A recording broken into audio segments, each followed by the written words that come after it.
আমার নিজের ব্যক্তিগত একটা অভিজ্ঞতা শেয়ার করে আমি কাতার সফর করেছিলাম 2022 সালে।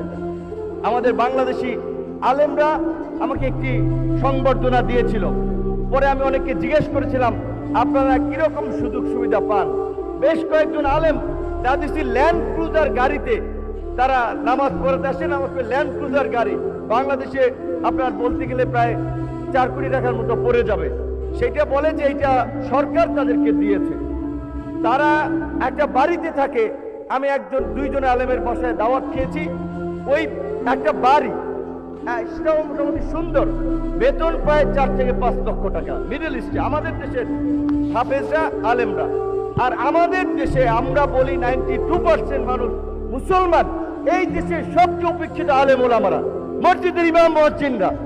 আপনি দেখেন ওই যে কোটি কোটি টাকা খরচ করে একটা মসজিদ বানায়, কিন্তু কিপটামি করে ইমামের বেতন দিতে গিয়ে তারে দেয় 12,000 টাকা।